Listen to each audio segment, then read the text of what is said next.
Alright, so I have two torpedoes here. This one is a normal German torpedo, and the one over here, if I don't drop my camera, is a Remington rebrand called the Senior Writer, and that machine is the one that I'm fixing.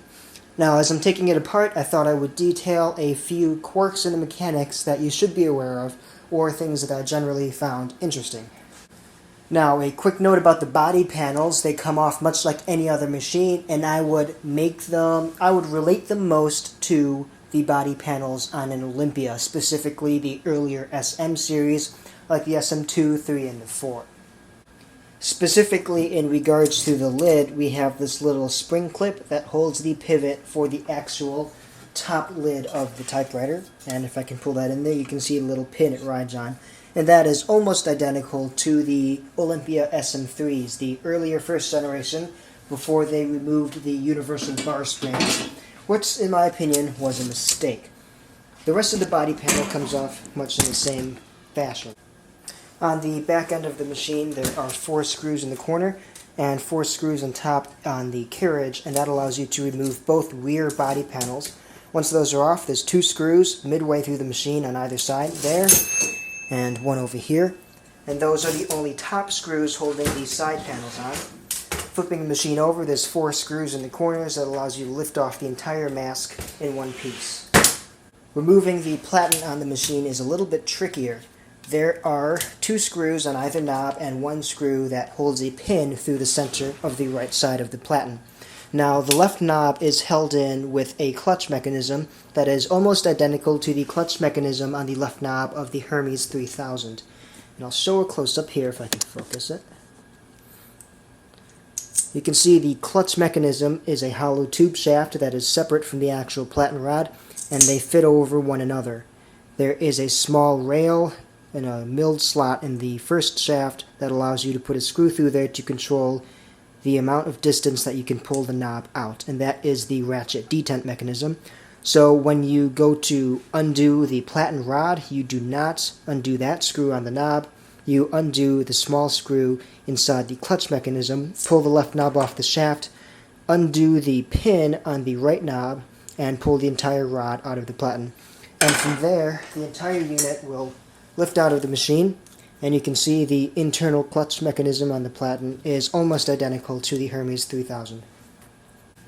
You're not quite done once you have that off. There is the eraser table, which is just friction fit onto 2 pins, the same pins that the paper table rides on, and you can flex it slightly to pull that out. Now, to remove the left side dust cover, or the mask on the side there are 2 screws right in the middle, and if you notice, the carriage return lever also has to come off. If we take a look at the other torpedo, we'll notice that the carriage return lever bracket is actually on the outside of the left side dust mask, and that needs to be removed in order to be able to take off that left side panel. Now, it's super easy to remove the return lever. There is a rod that goes between these 2 holes in there and is fit on the bottom with a retaining ring. Now, if you have a pair of retaining ring pliers, you can pull that off really easily, and then it is bolted to the line space lever with a small screw and a nut. You slide that off, and then you can remove the left side body mask. Now, my only complaint with this machine is that it is not easy to remove the paper tray. That is actually permanently secured to the carriage base, and unless you want to take out the entire paper feed mechanism, I would suggest that you leave it in. And that is how you take apart the outside of the machine for cleaning and servicing.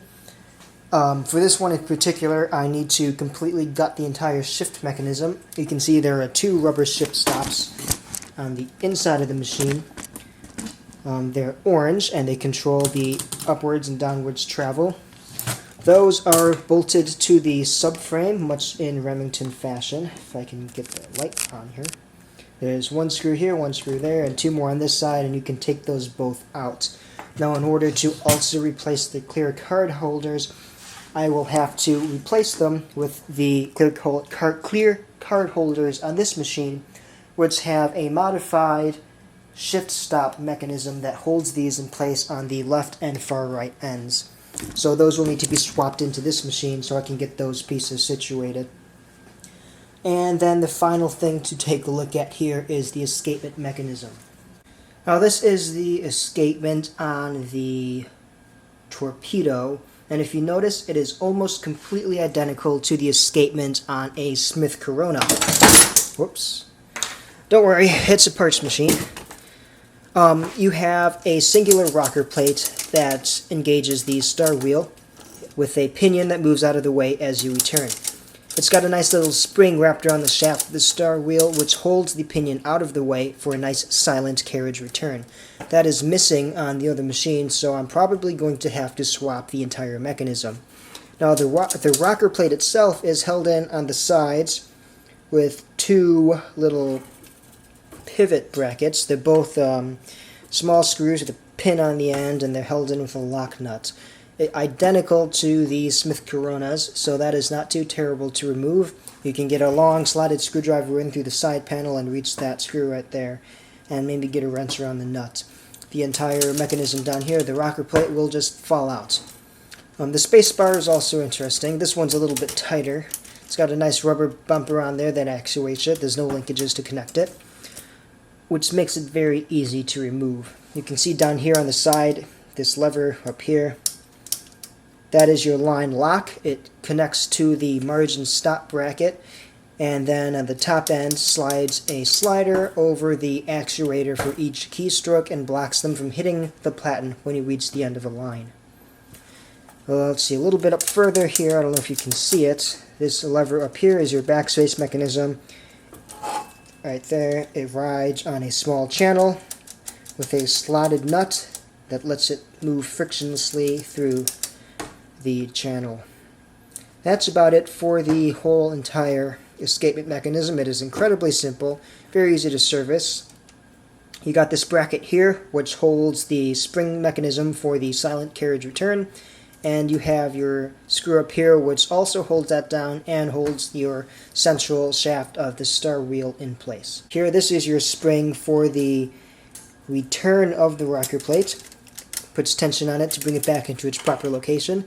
This is the spring for the loose dog or the pinion that also holds it back in place after you're returning the carriage. And I believe up here is just a tension release spring, just to remove some of the force acting on the parts. Now this is going to be a little bit of a struggle to see. I have bent this pin out of the way on the left side of the pivot for the rocker plate because the screw is stuck, and this is a parts machine and I can always bend it back. I don't recommend doing that on a machine you want to keep. Now the actual rocker plate itself is free to move, but it's being held in by the return spring, which is located right up here. So I'm going to focus in on that, and we're going to take a spring hook round the back end here and hook the end of the spring and pull it off of the bracket from the frame that's holding it.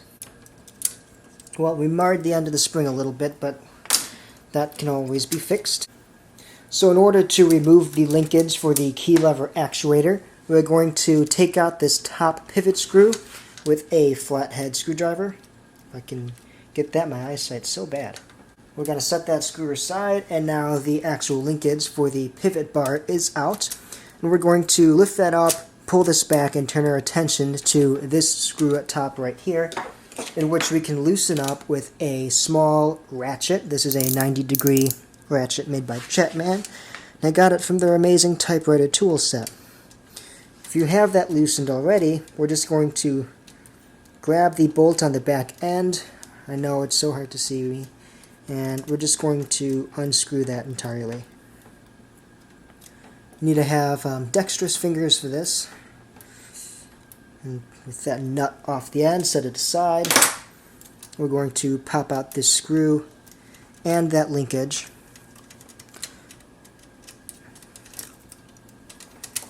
What are you sticking on? Come on. There we go. And as you can see, there's a rectangular slot that holds onto the rocker plate.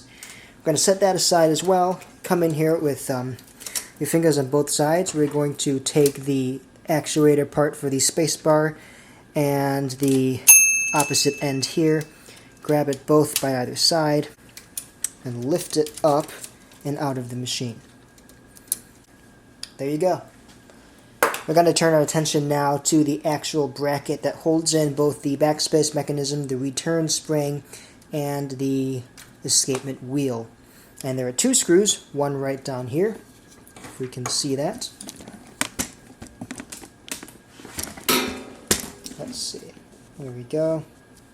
There's one screw here, and one screw that you can access through this little convenient hole on the inside of the plate. Oh, there's another screw right back there at the top. If you can see it in the corner right there. That one fell inside the machine. And then we should be able to get this entire thing out. The backspace is trying to hold on there, so we're actually going to disconnect that on the right end and show off the backspace, which is right in here. Alright, the escapement is now out. It took two hands to get that. As you can see, this is the backspace mechanism. And this is the rocker plate, and on the reverse we have this little pin here, and that is the carriage release. When you pull the carriage release lever, you get down in here. Yeah, carriage release lever pushes down this little bar here, which is what activates or disengages rather, the loose dog on the escapement, and that allows the carriage to move freely back and forth. So, I think I am going to end it for this video. It's grotesquely long. And if I do have a note to make about putting it back together, I will throw that into the end of the video. I have decided that yes indeed I do want to make a note, and that note is basically everything that you saw me do has to be done when the carriage is off of the machine. There's a little bit of a bracket under here that the frame for the escapement gets hung up on, but it is super easy to get that back in place. I'm not making it look super easy. There we go. When the carriage is off the machine. So I am going to quickly demonstrate how to get the carriage off the machine in record time. Okay, carriage removal. Step 1 is to quickly and effectively remove the drawband from the end of the machine. So you want to grab it, give it a little bit of slack, and then unscrew it at the top end. This is not going to be very quick because I'm not prepared. There we go.